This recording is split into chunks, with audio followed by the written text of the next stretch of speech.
नमस्कार, आप देख रहे हैं क्रांति बुलेटिन न्यूज और मैं हूं आपके साथ खुशी हाड़ा। शुरुआत करते हैं खास खबरों की।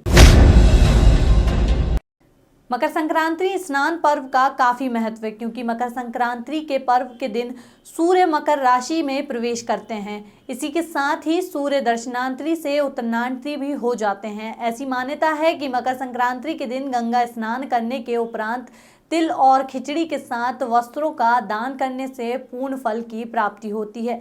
आज मकर संक्रांति पर्व पर देश के कोने कोने से आए श्रद्धालु मां गंगा में आस्था की डुबकी लगा रहे हैं। पुलिस प्रशासन द्वारा भी सुरक्षा के कड़े बंदोबस्त किए गए हैं। पूरे मेला क्षेत्र में 7 जोन और 17 सेक्टर में विभाजित किया गया है। शास्त्रों में मान्यता है कि मकर संक्रांति स्नान पर्व में गंगा में डुबकी लगाने और दान पुण्य करने की पुण्य प्राप्ति होती है। निरंजनी अखंडे के आचार्य महामंडलेश्वर कैलाशानंद गिरी का कहना है कि मकर संक्रांति भारतीय संस्कृति का बहुत बड़ा पर्व है। इस दिन सूर्य उत्तरायण होते हैं। इस दिन गंगा में स्नान और सूर्य को अर्घ्य देकर दान करता है तो उसे पुण्य की प्राप्ति होती है। जिस व्यक्ति का सूर्य गुरु उच्च का होता है उसके ग्रह प्रतिकूल होकर भी अनुकूल हो जाते हैं। इसलिए मकर संक्रांति स्नान का पर्व अत्यंत महत्वपूर्ण होता है। इनका कहना है कि भीष्म पितामह ने भी इस दिन की ही प्रतीक्षा की थी। उन्हें मृत्यु प्राप्त हो इसी दिन उनके द्वारा अपने प्राण त्यागे गए थे। मकर संक्रांति हमारी भारतीय संस्कृति का एक बहुत बड़ा पर्व है और सूर्य उत्तरायण होते तो सूर्य उत्तरायण में हमारी भारतीय संस्कृति में स्नान, दान, जप, तप और स्वाध्याय, चिंतन, यज्ञ, हवन इत्यादि का बहुत महत्व है। तो गंगा का पावन तट हो, यमुना जी का पावन तट हो या सरयू जी का पावन तट हो या कोई धर्मस्थली हो, तीर्थ स्थान हो, तो वहाँ अगर व्यक्ति मकर संक्रांति को रहता है, स्नान करता है, सूर्य अर्घ्य देता है, सूर्य का ओम घृणी सूर्य नारायणाय नमः इस मंत्र का यदि वो जप करता है तो निस्संदेह उसके, क्योंकि जिस व्यक्ति का सूर्य उच्च का होता है, जिस व्यक्ति का गुरु उच्च का होता है, उसके बहुत सारे ग्रह प्रतिकूल होते हुए भी अनुकूल हो जाते हैं। तो इसलिए मकर संक्रांति का जो स्नान है वो अत्यंत महत्वपूर्ण है और इस मकर संक्रांति का जो महापर्व है, इसी पर्व की प्रतीक्षा में दादा भीष्म ने अपनी प्रतीक्षा की थी और दादा भीष्म ने इसी क्षण अपने प्राण को त्यागने का संकल्प लिया था। बहुत अच्छा लग रहा है यहाँ आकर। आज मकर संक्रांति के उपलक्ष्य में जैसे कहा जाता है कि जो सूर्य है मकर राशि में चढ़ता है, तो इसके लिए जो है महादान का आज विशेष रखा जाता है। आज के दिन महादान माना जाता है और यहाँ पे काफ़ी आनंद आ रहा है हम लोगों को। उत्तरांचल पंजाबी महासभा के वार्षिक उत्सव लोहड़ी पर्व एवं पारिवारिक मिलन समारोह का आयोजन पंजाबी धर्मशाला जवालपुर में किया गया, जिसमें सुनील अरोड़ा ने इस अवसर पर सर्व समाज को लोहड़ी की शुभकामनाएं देते हुए कहा है कि आमतौर पर पंजाबियों के सबसे बड़े पर्व लोहड़ी को धूमधाम और बड़े स्तर पर मनाया जाता है, परंतु कोरोना की चौथी लहर की संभावना को देखते हुए कार्यक्रम को इस बार समुचित रूप से आयोजित किया गया। पंजाबी समाज सदैव देश की उन्नति और विकास में अपना महत्वपूर्ण योगदान देता रहा है, परंतु सभी राजनीतिक दलों ने पंजाबी समाज की अपेक्षा की है। सभी को समाज की एकजुटता का संकल्प लेना चाहिए ताकि कोई भी राजनीतिक दल पंजाबियों की अपेक्षा ना कर सके। व्यापारी राम अरोड़ा ने सभी अतिथियों का स्वागत करते हुए लोहड़ी पर्व की शुभकामनाएं दी। इस अवसर पर अलग अलग क्षेत्रों से समाज का नाम रोशन करने वाली प्रतिभाओं को सम्मानित भी किया गया। समाज हमेशा अच्छा काम करता है और करता रहेगा। कोरोना काल में जो कार्य किया है आज जग जाहिर है इस बात का कि हमने उस टाइम पे रोजाना 2000 पैकेट हमने बांटे हैं और ऑन डिमांड हमने उस चीज़ पूरी की है। जो कई बार पूरी छोले नहीं खाने, आलू पूरी नहीं खानी, तो जो हमारा मेन्यू था हर बार चेंज होता था। और जो अपना ये आपदा जो आई है, अभी हमने कल एटीएम के माध्यम के थ्रू 100 कंबल बांटे हैं और उनसे ये भी कहा है कि आप जो भी जो हमारे समाज से हो, पंजाबी समाज कभी पीछे नहीं रहता। और ये तो आपदा आई है, हम वैसे ही इतने अच्छे कार्य करते थे समाज के लिए। हमारा समाज एक जग जाहिर है कि पंजाबी समाज जो होता है वो एक जिसे कहते हैं कि उदारवान होता है। उसके पास 2 रुपये नहीं होते लेकिन 10 रुपये की बात करता है। और ऐसे ही समाज हमारा ऐसे 2 रुपये से लेकर हज़ारों लाखों की बात करते हैं। तो हम समाज को भी आपके माध्यम से कहना चाहेंगे कि समाज हमेशा उनके साथ खड़ा है जो परेशान है या कोई दिक्कत है, जैसे अभी पीछे हम लोगों ने कोरोना काल के में भी सर्दी बहुत पड़ी है, अभी हमने 300 कंबल बांटे हैं, 100 कुंटल लकड़ी बांटी है। तो ये काम समाज करता रहता है और इस आपदा में भी समाज पूरी तरह साथ खड़ा है, ये मैं भरोसा करता हूँ। क्या लगता है कि ये तो आप न्यूज़ में आ ही रहा है कि 32 साल पहले की लीडर ने कह दिया था कि ये वक्त आएगी, लेकिन सरकार क्यों मुंह पड़ी है, क्यों उनको आगे काम करने दिया गया। जो आज स्थिति आ गई है कि लोग घरों में रहने से मजबूर हो गए, मतलब घरों में नहीं रह पा रहे। ऐसी सर्दी में आज वो सड़क पे आ गए हैं। सरकार उनकी सेवा सहायता कर रही है, लेकिन ऐसी योजनाएं नहीं होनी चाहिए जो आगे भविष्य को खराब करे। मैं पंजाबी समाज में बहुत ही धूमधाम के साथ मनाया जाता है। उत्तरांचल पंजाबी महासभा आज बहुत ही धूमधाम के साथ यहाँ पे लोहड़ी का उत्सव मना रही है। वैसे तो ये जो उत्सव है बहुत ही हर्षोल्लास के साथ बहुत बड़े स्केल पे किया जाता है, लेकिन कोरोना की स्थिति को देखते हुए हमने इसको जो है बहुत सूक्ष्म रूप से करने का निर्णय लिया सभी ने मिलकर के। और इसमें जो हमारी प्रतिभाएं हैं, जो अच्छा काम करने वाले हमारे साथी हैं, उन सबको सम्मानित करने का, अपने बुजुर्गों को सम्मानित करने का हमने यहाँ निर्णय लिया और इसी के साथ हमने ये लोहड़ी का उत्सव मनाया है यहाँ पर। और हम आपके माध्यम से समाज को और अपने प्रदेश के सभी लोगों को इस लोहड़ी पर्व की हार्दिक शुभकामनाएं देना चाहते हैं। पंजाबी समाज इसमें जो है बढ़ चढ़ करके साथ देने के लिए तैयार है। अभी कल ही हमने 100 कंबल जोशीमठ में माननीय एसडीएम साहब के माध्यम से वहाँ पर भिजवाए हैं और हमने उनको ये भी आश्वासन दिया है कि जोशीमठ में जिस चीज की भी आवश्यकता होगी तो उत्तरांचल पंजाबी महासभा पूरे प्रदेश से बढ़ चढ़ करके उनके साथ देखिए जो है हम तो आह्वान करते हैं कि आए। तो यहाँ पर जो है सब जितने भी व्यापारी हैं बहुत बड़े दिल के हैं और यहाँ इनका सबके दिल खुले हुए हैं और पूरे प्रदेश के लिए हम लोग जो है अपने बाहें खोल करके अपने जो है दिल खोल करके बैठे हुए हैं। उनका सबका स्वागत करना चाहेंगे। आपके माध्यम से हम जो है वहाँ की जनता को संदेश देना चाहते हैं कि उनको कोई भी घबराने की जरूरत नहीं है। शासन प्रशासन उनके साथ है, सरकार उनके साथ है, पंजाबी समाज उनके साथ है।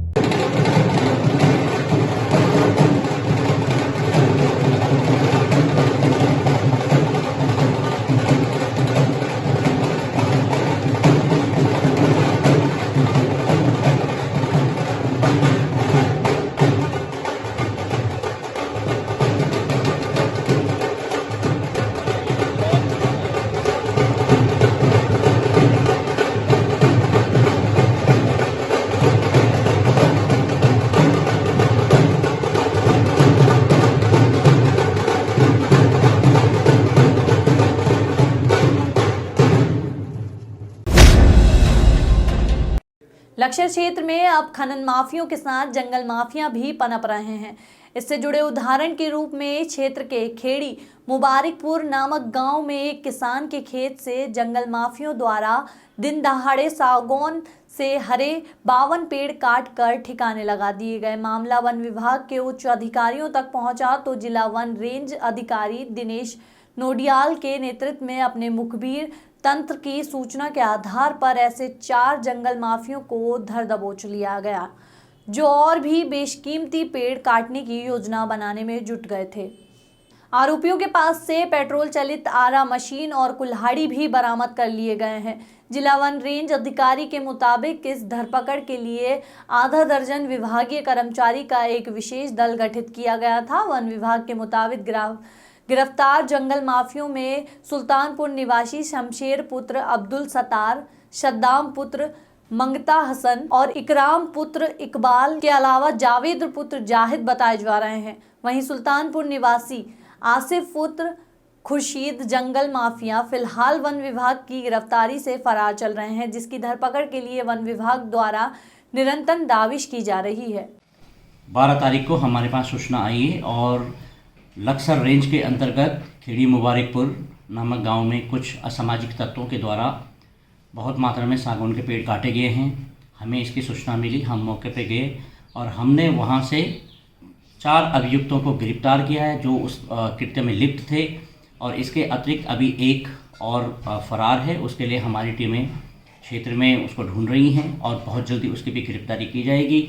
इन लोगों के द्वारा लगातार क्षेत्र में अवैध तरीके से पेड़ों का पातन किया जा रहा है, जो कि बिल्कुल भी स्वीकार्य नहीं है। हम लोग किसी भी तरह से अवैध पातन, अवैध गतिविधियों को क्षेत्र में बढ़ावा नहीं देंगे और इन 4 व्यक्तियों को कल जुडिशियल कस्टडी में दे दिया गया है। इनके ऊपर अभी केस चलेगा। पूरी जांच चलेंगे। इसमें जितने और भी लोग संलिप्त हैं उनकी भी खोज की जा रही है, और जो खेत मालिक है जिसने ये कृत्य इनसे करवाया है उसके लिए भी हमारी टीमें रवाना हो गई हैं और उन पे भी सख्त से सख्त कार्रवाई की जाएगी। दिनांक 13 जनवरी 2023 को शिव मंदिर चौक से भादराबाद निवासी श्री प्रेमचंद्र पुत्र कुलचंद द्वारा थाना भादराबाद में आकर प्रधान पत्र देते हुए बताया है कि उनका पुत्र कार्तिक कुमार की रामधाम कॉलोनी रानीपुर में अनिका पैथोलॉजी नामक लैब है। उनका पुत्र दिनांक 12 जनवरी 2023 की सुबह अपनी पैथोलॉजी में गया था, लेकिन 24 घंटे से ज़्यादा होने पर भी वह वापस नहीं लौटा। उक्त संबंध में प्रधान पत्र के आधार पर थाना भादराबाद में गुमशुदगी दर्ज करते हुए पुलिस टीम द्वारा गुमशुदगी कार्तिक की तलाश में प्रयास शुरू कर दिए। जानकारी मिली है कि कार्तिक के मोबाइल से कार्तिक की मां अंगूरी देवी को एक कॉल आई थी, जिसमें अज्ञात कॉलर द्वारा कार्तिक की मां से कार्तिक की जान सलामती के लिए 17 लाख फिरौती देने व संबंध में पुलिस को जानकारी न देने की चेतावनी दी। संबंध में कार्तिक की माता के कथन अंतर्गत धारा 161 CRPC व अन्य शख्सों के आधार पर गुमशुदगी को फिरौती के लिए अपहरण में तरमीम करते हुए पुलिस ने तत्काल मुकदमा दर्ज किया है और 6 घंटे के भीतर ही पुलिस ने फिरौती मांगने व हत्या के 2 आरोपियों को गिरफ्तार कर लिया है। बाद में 12 तारीख को 22 वर्षीय कार्तिक नाम का युवक है जिसकी गुमशुदगी उनके परिवारजनों द्वारा लिखाई गई थी, लेकिन वो एक दिन पूर्व ही अपने घर से अपने दोस्तों के साथ कहीं जाने की बात कहकर गया हुआ था। तो जब वो रात तक वापस नहीं आया, उसकी तलाश जब सुबह तक नहीं पहुंचा, तो उसकी तलाश के बाद जो उसके परिवार वालों ने गुमशुदगी लिखाई थी जिस पर गुमशुदगा की तलाश की जा रही थी। इसी दौरान दोपहर में करीब मृतक के ही फोन से जो है उनकी मदर को कॉल जाती है और उस पर जो है 75 लाख रुपए की डिमांड की जाती है, जिसकी सूचना उनके द्वारा जैसे ही थाने पर दी गई तो मुकदमे को इसमें अपहरण में तरमीम को चेंज कर दिया गया और साथ ही साथ विभिन्न टीमें बनाकर इसमें तलाश की गई। बहुत सारे CCTV फुटेज और संदिग्धता के आधार पर जो ट्रांजैक्शंस हुए थे, कुछ मोबाइल से ट्रांजैक्शंस हुए थे, उसके आधार पर टीमों ने एनालिसिस किया और इसमें जो 2 संदिग्ध लोग थे इनको पूछताछ के लिए इस पे लाया गया था। पूछताछ के बाद उन्होंने समस्त ने पूछताछ बताया कि उन्होंने उसकी हत्या एक दिन पूर्व ही रात को गला दबा के कर दी थी, जो उनका 3 दिन पहले किराए पर मकान लिया है वहां पर बोरे में छिपा के रखी हुई है। समस्त टीम द्वारा जब अभियुक्तों के साथ घटना स्थल का निरीक्षण किया गया तो लाश वहां पर पाई गई। पूरा जो षड्यंत्र था वो उसको मारकर और उसको कहीं ना कहीं परिवार के विश्वास में थे और वो पैसा उनको हासिल करना था, और साथ ही साथ ये था कि बॉडी को डिस्पोज करने वाले थे, लेकिन एक दिन पूर्व किसी कारणों से बॉडी को डिस्पोज नहीं कर पाए। तो नेक्स्ट डे उनकी प्लानिंग थी, लेकिन उससे पहले ही जो हमारी पुलिस टीम ने हर जगह के जो CCTV एनालिसिस और मोबाइल ट्रांजेक्शंस बैंक ट्रांजेक्शंस की थी उसके आधार पर जो है 2 लोगों को पकड़ने के बाद पूछताछ में इस मर्डर का खुलासा हुआ। दोनों अभियुक्त जो है नृपेंद्र और शहादत जो है ये बिजनौर के मूल रूप से निवासी हैं, लेकिन वर्तमान में मृतक जो है उसके साथ ही उसकी जो लैब है उसमें काम कर रहे थे। एक 8 महीने से और एक 3 महीने से वहाँ काम कर रहा था, इसलिए उसको विश्वास जो था परिवार का और जो मृतक का था उसी का फायदा उठाते हुए उन्होंने इस अपराध को कारित किया। देश के कई राज्यों में धोखाधड़ी से लाखों रुपए की रकम ठगने वाले अंतर्राज्यीय गिरोह के 6 सदस्यों को रानी पोखरी पुलिस ने गिरफ्तार करने में सफलता हासिल की है, जिनके कब्जे से पुलिस ने एक कार, 12 मोबाइल, इंटरनेट की डोंगल, आधा दर्जन से अधिक ATM कार्ड और अलग अलग कंपनियों के मोबाइल सिम बरामद किए हैं। आरोपियों ने कुछ दिन पहले ही रानी पोखरी स्थित एक CSC सेंटर संचालक के बैंक खाते को ठगी की रकम मांगने के लिए इस्तेमाल किया था। इसके बाद मामला पुलिस के पास पहुंचा। आज मामले का खुलासा जनपद देहरादून के SSP दिलीप सिंह कुबेर ने रानी पोखरी थाना परिसर में किया। उन्होंने बताया है कि आरोपियों के खिलाफ हरियाणा, गुजरात, UP और झारखंड के थानों में इसी प्रकार की वारदात के कई मुकदमे दर्ज हैं। पूछताछ के बाद आरोपियों को न्यायालय में पेश करने के लिए भेजा गया। आरोपियों को पकड़ने वाली टीम को SSP 10,000 का इनाम दिया है। इसके अलावा SSP ने और क्या क्या जानकारी दी है आप भी सुनिए। गए हैं और किस प्रकार से टीम ने इसमें सफलता हासिल की है। 12 जनवरी को विजय भट्ट जी हैं जो CSC सेंटर चलाते हैं, उनको 2 व्यक्ति आकर के कहते हैं कि साहब हम आपके अकाउंट में 50,000 रुपये डाल रहे हैं और आएगा तो आप हमको जो है वो पैसे दे देना।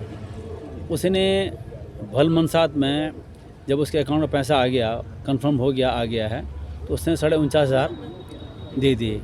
जब वो व्यक्ति अब बैंक में जाता है तो बैंक में उसको पता लगता है कि भाई मेरे अकाउंट तो बैंक ने होल्ड किया हुआ है, कोई ट्रांजैक्शन होल्ड किया हुआ है। फिर उसको जब शक हुआ, उसने क्वेरी करी, तो क्वेरी करने पर जानकारी पता चला कि भाई जो भी पैसा उसके अकाउंट में आया है, एक गलत ढंग से कुछ बदमाशों ने उनको ट्रांसपोर्ट सुविधा उपलब्ध कराने के नाम पर किसी व्यक्ति को ठग करके डाला है।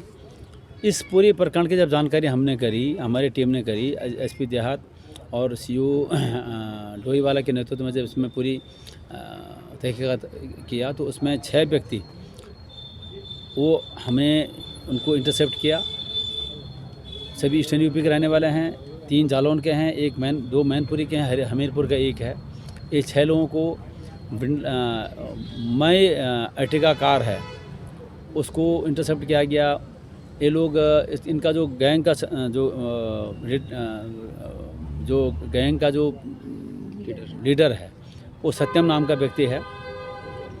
वो 6 माह पहले यहाँ हर्रावाला में ये बिंडलाज का जो कॉम्प्लेक्स है, फ्लैट है, वहाँ रह रहा था। जो 5 टीमें हैं, लड़के हैं, वो लगभग 1 माह पहले यहाँ आए थे। उन्होंने जो अलग अलग जगह पर आपका जो है फरीदाबाद हरियाणा से इन्होंने एक घटना कारित किया है, अहमदाबाद से किया है, झांसी और झारखंड से किया है।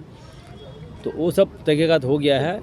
इनसे जो बरामद हुआ है अर्टिगा कार है और 12 मोबाइल फ़ोन हुए हैं, 1 डोंगल जियो कंपनी का बरामद हुआ है, 9 ATM कार्ड हैं और 15 ये आपके एयरटेल के जो हैं सिम कार्ड हैं।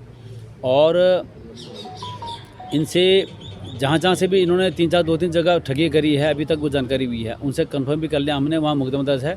हो सकता है कि वो वहाँ की पुलिस आकर के आपका हरियाणा की और अहमदाबाद और झारखंड की पुलिस आकर के उनको हो सकता है कि कस्टडी रिमांड पर यहाँ से रिमांड पर ले जाने की कार्रवाई करें।